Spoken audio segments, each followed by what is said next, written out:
નમસ્કાર. નિપુણ ભારત વાર્ષિક સર્વેક્ષણ આવી રહ્યું છે તો એની તૈયારીઓ કેવી ચાલી રહી છે? ચાલો આજે આપણે બાલવાટિકા અને ધોરણ 1-2ના શિક્ષકો માટે આખી પ્રક્રિયાને એકદમ સરળ ભાષામાં સમજીએ. તો શિક્ષક મિત્રો, તૈયાર છો ને વાર્ષિક સર્વેક્ષણ માટે? બિલકુલ ચિંતા કરવાની જરૂર નથી. ચાલો આપણે સાથે મળીને સ્ટેપ બાય સ્ટેપ સમજીએ કે આ સર્વે શું છે અને એની તૈયારી આપણે કેવી રીતે કરી શકીએ છીએ. આપણે આ આખી વાતને બરાબર સમજવા માટે સૌથી પહેલાં તો નિપુણ ભારત સર્વે શું છે એની ઓળખ કરીશું. પછી મૂલ્યાંકન કેવી રીતે થશે એની એક ઝલક જોઈશું. ત્યાર પછી ખાસ બાલવાટિકા, ધોરણ 1 અને ધોરણ 2માં શું શું ચકાસવાનું છે એની વાત કરીશું. અને છેલ્લે આ બધી મહેનત શા માટે છે, એનો હેતુ શું છે એના પર પણ નજર કરીશું. તો ચાલો જરાય સમય બગાડ્યા વિના શરૂ કરીએ. પહેલો સવાલ એ જ થાય કે આ નિપુણ ભારત સર્વેક્ષણ છે શું અને એ ક્યારે થવાનું છે? જુઓ, એકદમ સાદી ભાષામાં કહીએ તો આ સર્વેક્ષણ આપણા નાના વિદ્યાર્થીઓમાં પાયાની સાક્ષરતા અને ગણિતનું જ્ઞાન કેટલું પાક્કું થયું છે એ ચકાસવા માટેની એક પ્રક્રિયા છે.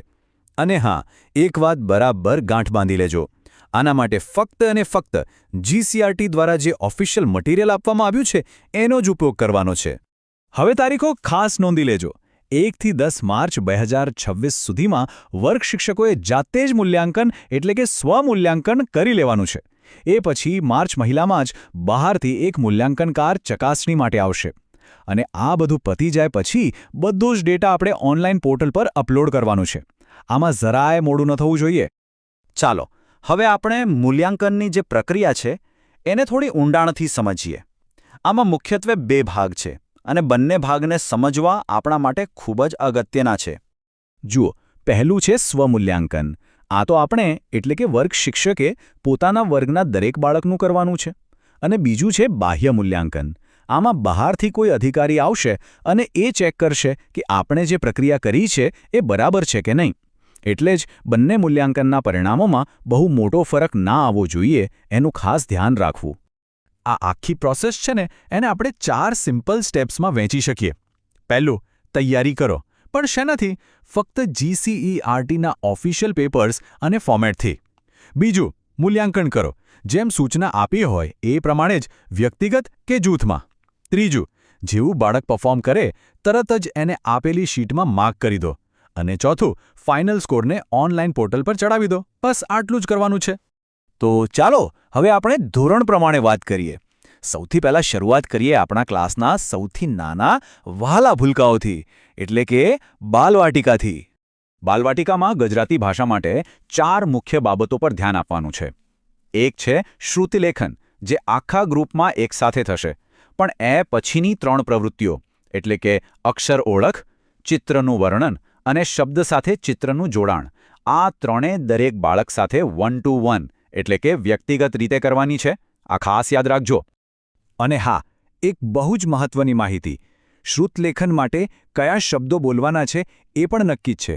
શબ્દો છે નાગ, જાગ, ગાજર, મગ, મગર અને ગદા. આનાથી ફાયદો એ થશે કે આખા ગુજરાતમાં એક જ સરખું મૂલ્યાંકન થશે. હવે આમાં માર્કિંગ કેવી રીતે કરવાનું? એકદમ સિમ્પલ. બાળકે સાચો અને સ્પષ્ટ શબ્દ લખ્યો તો આપો 1 માર્ક. જો શબ્દ ખોટો લખ્યો હોય અથવા વંચાયેલો ન હોય તો આપો 0. બસ આટલું જ, કોઈ કન્ફ્યુઝન નહીં. ચલો હવે ગણિતની વાત કરીએ. બાલવાટિકાના ગણિતમાં પેટર્ન ઓળખ અને સંખ્યાના જે બેઝિક કોન્સેપ્ટ છે એના પર ફોકસ રહેશે. અને અહીં પણ એક વાત ખાસ યાદ રાખવાની છે કે ગણિતનું બધું જ મૂલ્યાંકન વ્યક્તિગત રીતે જ કરવાનું છે. બાલવાટિકાની વાત પૂરી થઈ. હવે આપણે જઈએ ધોરણ 1 તરફ. ચાલો જોઈએ કે ધોરણ 1ના બાળકો માટે કયા મુદ્દાઓ પર મૂલ્યાંકન થશે. અહીંયા છે ને એક બહુ જ સરસ સવાલ છે. વાર્તાના ચિત્રો બતાવીને આપણે એ જોવાનું છે કે શું વિદ્યાર્થી આત્મવિશ્વાસથી પૂરેપૂરા વાક્યોમાં આખી વાર્તા કહી શકે છે. અહીં ખાલી વાર્તા કહેવી મહત્વની નથી, પણ એનો કોન્ફિડન્સ અને વાક્યરચના જોવાની છે. આના માટે આપણે બોર્ડ બુક કે વાર્તાના ચિત્રો વાપરી શકીએ છીએ. તો ધોરણ 1માં ગુજરાતીમાં મુખ્યત્વે ચિત્ર પરથી વાર્તા કહેવાની છે, આપેલા 20માંથી ઓછામાં ઓછા 5 વાક્યો વાંચવાના છે, શ્રુતલેખન છે અને પોતાની આસપાસની વસ્તુઓ વિશે થોડું લખવાનું છે. અને ગણિતની વાત કરીએ તો 20 સુધીનું સંખ્યા જ્ઞાન, વસ્તુઓની મદદથી મૌખિક સરવાળા અને પૈસા ગણતા આવડવું જોઈએ. બધું એકદમ પ્રેક્ટિકલ છે. સરસ. હવે આપણે આવી ગયા છીએ ધોરણ 2 પર. અહીંયા આપણે ખાસ કરીને ગણિતની ગણતરી અને એના કૌશલ્યો પર ફોકસ કરીશું. ધોરણ 2ના બાળકો માટે એક મજાની એક્ટિવિટી છે. એમને 3 અંક આપવામાં આવશે. એ અંકો છે 3, 6 અને 8. અને પછી એમને સવાલ પૂછવામાં આવશે કે આ 3 અંકનો ઉપયોગ કરીને સૌથી મોટી સંખ્યા કઈ બને અને સૌથી નાની સંખ્યા કઈ બને. જુઓ કેવો સરસ સવાલ છે. આનાથી બાળકની અંક ઓળખ અને સ્થાન કિંમત બંનેની સમજ એકસાથે ચેક થઈ જશે. તો ધોરણ 2ના ગણિતમાં 100 સુધીનું સંખ્યા જ્ઞાન, આપેલા અંકોમાંથી સૌથી મોટી નાની સંખ્યા બનાવવી, સરવાળા બાદબાકી અને ભાગાકારના વ્યવહારુ દાખલા, અને છેલ્લે 101થી 999 સુધીની સંખ્યાઓ લખતા આવડવી જોઈએ. એટલે હવે ગણિતનો લેવલ થોડો આગળ વધી રહ્યો છે. ચાલો, તો આપણે 3 ધોરણની બધી વિગતો જોઈ લીધી. હવે આપણે આખી વાતને સમેટી લઈએ.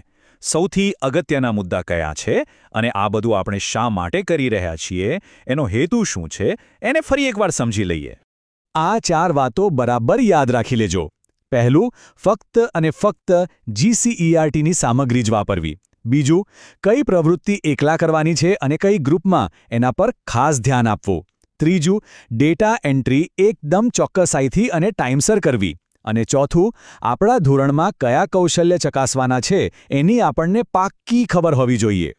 અને છેલ્લે એક વાત સમજવી બહુ જરૂરી છે. આ સર્વે ફક્ત આંકડા કે માર્ક્સ માટે નથી. આનો અસલી હેતુ એ સમજવાનું છે કે આપણા વિદ્યાર્થીઓ શીખવાની પ્રક્રિયામાં અત્યારે ક્યાં ઊભા છે અને આપણે એમને આગળ વધવા માટે ક્યાં અને કેવી રીતે મદદ કરી શકીએ. આ કોઈ પરીક્ષા નથી, પણ બાળકોને સમજવાનું એક સાધન છે. તો ચાલો આપણે બધા આ સવાલ સાથે આજના વિષયને પૂરો કરીએ. આ મૂલ્યાંકન આપણા વિદ્યાર્થીઓના ઉજ્જવળ ભવિષ્યનો પાયો નાખવામાં કેવી રીતે મદદ કરશે? જ્યારે આપણે દરેક બાળકના પાયાના જ્ઞાનને મજબૂત કરીશું, ત્યારે જ તો એમના ભવિષ્યની ઇમારત મજબૂત બનશે. ખરું ને? આ સર્વે એ પાયાને મજબૂત કરવાની દિશામાં એક ખૂબ જ મહત્વનું પગલું છે.